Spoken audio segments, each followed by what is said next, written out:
തിരുവനന്തപുരം വിട്ടിനി കൊല്ലത്തേക്ക് കിടക്കാം. ഭയങ്കരമായി ചർച്ചയായ മണ്ഡലങ്ങളിലൊന്നാണ് അത്. കഴിഞ്ഞ തെരഞ്ഞെടുപ്പുകളിലൊക്കെ അത് ഒരുപാട് പ്രയോഗങ്ങൾ കൊണ്ട് ഭയങ്കരമായി ചർച്ചയായ തെരഞ്ഞെടുപ്പുകൾ ഉണ്ടായ ഒരു മണ്ഡലമാണ് കൊല്ലം എന്ന് പറയുന്നത്. ഇപ്രാവശ്യം CPM വേണ്ടി മുകേഷ്, അതായത് സ്വതന്ത്ര ചിഹ്നം ഇതൊക്കെ വിട്ട് കഴിഞ്ഞിട്ട് നേരെ പാർട്ടി കാൻഡിഡേറ്റ് ആവുന്നു. മുകേഷ് മത്സരിക്കുന്നു.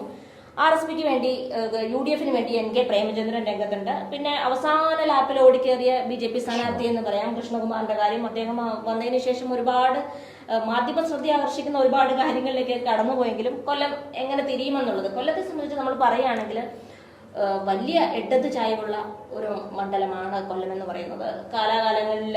പക്ഷേ ലോക്സഭാ തെരഞ്ഞെടുപ്പിലേക്ക് വരുമ്പോൾ അങ്ങനെയാണെങ്കിൽ പോലും UDF ഭയങ്കരമായ വിധേയത്വം കാണിച്ചിട്ടുള്ള മണ്ഡലം കൂടിയാണ് കൊല്ലം. എങ്ങനെയാണ് മുകേഷിന്റെ സാധ്യതകളും പ്രേമചന്ദ്രൻ എന്ന് പറയുന്ന സിറ്റിംഗ് MP സാധ്യതകളും കൊല്ലത്ത്? പ്രേമചന്ദ്രൻ ജയിക്കൂടെ എന്നുള്ളത് തന്നെയാണ് നമ്മുടെ ഒരു അസസ്മെന്റ്. കാരണം മുകേഷ് ഒരു ലോക്സഭാ മണ്ഡലത്തിലെ സ്ഥാനാർത്ഥിയാവാൻ പറ്റുന്ന ഒരാളാണോ എന്നുള്ള കാര്യത്തിൽ എനിക്ക് സംശയമുണ്ട്. കൊല്ലം പോലുള്ള ഒരു കൊല്ലത്ത് മാത്രമല്ല, നമ്മൾ സിനിമാ താരങ്ങളൊക്കെ പല സ്ഥലത്തും നേരത്തെയും പരീക്ഷിച്ചിട്ടുണ്ടല്ലോ. കൊല്ലം മണ്ഡലത്തിൽ അദ്ദേഹത്തിൻ്റെ നിയമസഭാ കോൺസ്റ്റിറ്റ്യുവൻസിയിൽ പോലും അദ്ദേഹത്തിന് പല എതിർപ്പും ഉണ്ട്. ഇപ്പോൾ സെക്കൻഡ് ടൈമിലായപ്പോൾ ഫസ്റ്റ് ടൈമിലും ഉണ്ടായിരുന്നു, പിന്നെ ആ വേവിൽ അദ്ദേഹം ജയിച്ചു. അപ്പോൾ അതുകൊണ്ട് പ്രേമചന്ദ്രനുള്ളൊരു വ്യക്തിത്വം ഉണ്ട്. പ്രേമചന്ദ്രന് പാർട്ടി വോട്ടുകൾ മാത്രമല്ല, പാർട്ടി വോട്ടുകൾ കൊണ്ടല്ലല്ലോ പ്രേമചന്ദ്രൻ ജയിക്കുന്ന. ഒരു RSPയുടെ വോട്ടുകൾ കൊണ്ട് ഒരു ലോക്സഭാ മണ്ഡലത്തിൽ ജയിക്കുമെന്ന് ഞാൻ വിചാരിക്കുന്നില്ല. അപ്പോൾ പ്രേമചന്ദ്രൻ ഇത്രയും വർഷങ്ങൾ ഉണ്ടാക്കിയെടുത്തൊരു വ്യക്തിത്വവും അദ്ദേഹത്തെ ഇഷ്ടപ്പെടുന്ന ഒരുപാട് ആൾക്കാർ കൊല്ലത്തുണ്ട്. അത് പാർട്ടിക്കും എല്ലാത്തിനും എതിരാണ്, അതീതമായിട്ട് നിൽക്കുന്ന ഒരാളാണ്. അപ്പോൾ അവിടെ വലിയൊരു കോണ്ടസ്റ്റ് തന്നെ ഉണ്ടോയെന്ന് എനിക്ക് സംശയമുണ്ട്. കൊല്ലത്ത് പ്രേമചന്ദ്രൻ ജയിക്കേണ്ടതാണ്. കൊല്ലത്തെ സംബന്ധിച്ച് ഇപ്പോൾ ഈ പറഞ്ഞതുപോലെ തന്നെ അവിടെ പ്രേമചന്ദ്രന് അനുകൂലമായ കൃത്യമായിട്ടുള്ള സാഹചര്യങ്ങൾ നിലനിൽക്കുന്നുണ്ട്. അതിന് ഒരു കാരണം, 1-2 കാരണങ്ങൾ നേരത്തെ പറഞ്ഞതുപോലെ ഈ പ്രേമചന്ദ്രൻ ഒരു മികച്ച പാർലമെൻറ്റേറിയനാണെന്ന് തെളിയിച്ചിട്ടുണ്ട് പല തവണകളിലുമൊക്കെ. അവസാന ലാപ്പിൽ ഒരു ചെറിയ ബുദ്ധിമുട്ട് വന്നത് മോഡിയോടൊപ്പം ഒരു ഭക്ഷണം കഴിക്കാൻ പോയി അത് എന്നുള്ളൊരു സംഭവത്തിലൊക്കെ ഒരു ഇതുണ്ട്. പക്ഷെ എങ്കിൽ പോലും മികച്ച പാർലമെന്റേറിയൻ പ്രേമേന്ദ്രനായതുകൊണ്ട് ആളുകൾ അതിനെയൊക്കെ വിട്ടുകളെ തയ്യാറാണ്. അപ്പോൾ പാർലമെന്റേറിയൻ എന്നുള്ള അദ്ദേഹത്തിൻ്റെ പ്രകടനവും മറ്റ് രീതിയിലുള്ള അദ്ദേഹത്തിൻ്റെ പെർഫോമൻസും ഒക്കെ വെച്ച് നോക്കുമ്പോൾ മുകേഷ് ആ ഒരു ലെവലിലേക്ക് ഉയരുന്നില്ല. നേരത്തെ സൂചിപ്പിച്ചതുപോലെ തന്നെ അസംബ്ലി അല്ല പാർലമെൻറ്റ്, രണ്ടും രണ്ട് ഇതാണ്. അവിടെ കുറച്ചുകൂടെ ഫൈറ്റ് ചെയ്യുന്ന, കുറച്ചുകൂടെ ഫാക്ട്സ് ആൻഡ് ഫിഗേഴ്സ് വെച്ച് ശക്തമായി നമ്മുടെ ആർഗ്യുമെൻറ്റ്സ് റേസ് ചെയ്യേണ്ട ഒരു വേദിയാണ് പാർലമെൻറ്റ് എന്ന് പറഞ്ഞാൽ. അതേസമയത്ത് അസംബ്ലിയിൽ മിക്കവാറും രാഷ്ട്രീയ പ്രസംഗങ്ങളാണ്, അതല്ല അവിടെ നടക്കുന്നത്. അപ്പോൾ അതിന് പര്യാപ്തനായ ഒരാളാണ്. എല്ലാ രീതിയിലും ആ രീതിയിൽ ഒരു ഇതുണ്ട് എന്നുള്ള. പിന്നെ UDF അവിടുത്തെ കൊല്ലത്തിൻ്റെ പ്രത്യേകത വെച്ച് നോക്കുമ്പോൾ ഇടതുപക്ഷ സ്ഥാനാർത്ഥി ജയിക്കണം. കാരണം 14 സീറ്റും ഇടതുപക്ഷത്തിൻ്റെയാണ്. കൊല്ലം ജില്ല മാത്രമാണ് കംപ്ലീറ്റ് ആയിട്ട്. അതെ. അതുകൊണ്ട് ഒരു പരിധിവരെ ഒരു കംഫർട്ടബിൾ മെജോറിറ്റിയോട് തന്നെ പ്രേമേന്ദ്രൻ ജയിക്കുന്നതിനുള്ള സാധ്യതകളുണ്ട്. ഒരുപക്ഷെ മെജോറിറ്റി എന്തെങ്കിലും കുറയ്ക്കാൻ കഴിഞ്ഞിട്ടുണ്ടോ എന്നുള്ളത് മാത്രമാണ് നമ്മൾ റിസൾട്ട് വരുമ്പോൾ പരിശോധിക്കേണ്ട കാര്യമുള്ളൂ.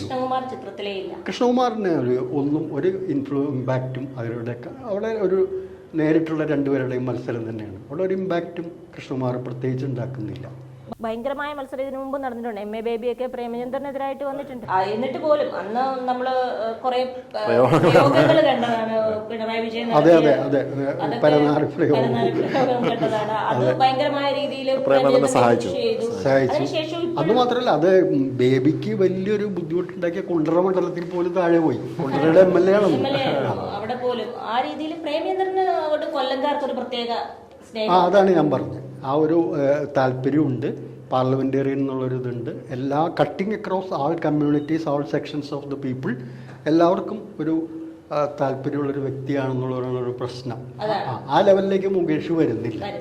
അതൊരു പോപ്പുലാരിറ്റിയാണ്. ആൾക്കാർക്ക് പാർട്ടിക്ക് അതീതമായിട്ട് ഒരാളോട് ഇഷ്ടം തോന്നുക, അതൊരു രാഷ്ട്രീയ നേതാവിനോട് തോന്നുക എന്ന് പറയുന്നത്. അല്ല, മുകേഷിനേക്കാളൊക്കെ നല്ല സ്ഥാനാർത്ഥികളെ അവർക്ക് നിർത്താമായിരുന്നു എന്നാണ് എൻ്റെ അഭിപ്രായം. അത് നിർത്താമായിരുന്നു. അത് ഒന്ന് പരിഗണിച്ചിരുന്നെങ്കിൽ. അതിനെനിക്ക് തോന്നുന്നത് ഒരുപക്ഷെ നമ്മുടെ M സ്വരാജിനെ പോലുള്ളൊരു സ്ഥാനാർത്ഥി ഒക്കെ ആയിരുന്നെങ്കിൽ കുറച്ചുകൂടെ. പക്ഷേ അവിടെ എന്താ വെച്ചാൽ തൃപ്പൂണിത്തുറ മണ്ഡലത്തിലെ ഇലക്ഷൻ ഈ കോടതി വിധി അങ്ങനെയുള്ളൊരു പ്രശ്നമായിരിക്കാം. എന്തായാലും കുറെ കൂടി ശക്തനായ ഒരു സ്ഥാനാർത്ഥി ആണെങ്കിൽ എങ്കിൽ ഒരു പ്രേമേന്ദ്രൻ പറയുന്ന കാര്യങ്ങളോട് തിരിച്ച് അതേപോലെ അതേ നാണയത്തിൽ പറയാനൊന്നും മുകേഷ് എന്ന സ്ഥാനാർത്ഥിക്ക് രാഷ്ട്രീയ ആ രീതിയിൽ ചർച്ച ചെയ്യാൻ പറ്റില്ല. അതുപോലെ തന്നെ എങ്ങനെയാണ് അത് എപ്പോഴും അതെ ഒരു ചർച്ചയിലൊക്കെ എഡ്ജ് എപ്പോഴും പ്രേമേന്ദ്രൻ ഒരു സീസൺഡ് പൊളിറ്റീഷ്യനാണ്, വളരെ സീസൺഡ് പൊളിറ്റീഷ്യനാണ്. അതാണ് അദ്ദേഹത്തിന്റെ അവിടുത്തെ അഡ്വാൻറ്റേജ് എന്ന് പറയുന്നത്. അതിനെ മറികടക്കാവുന്ന കാര്യങ്ങൾ ഫാക്ടേഴ്സ് ഇപ്പുറത്ത് കാണില്ല. നമ്മളുടെ കമ്മ്യൂണിറ്റി പോളില് 4200 പേരാണ് വോട്ട് ചെയ്തത്. അതിൽ 57% പ്രേമേന്ദ്രനൊപ്പം തന്നെയാണ്. മുകേഷിന് 26%, കൃഷ്ണകുമാറിന് 17% എന്നുള്ള നിലയിലാണ്. അപ്പോൾ ആ രീതിയിൽ തന്നെ പ്രേമചന്ദ്രൻ അത് ഏകദേശം അതേ നിലയിൽ പോകാനാണ് ഈ പോള് കറക്റ്റ് ആവാനാണ് സാധ്യത എന്നാണ് കരുതുന്നത്.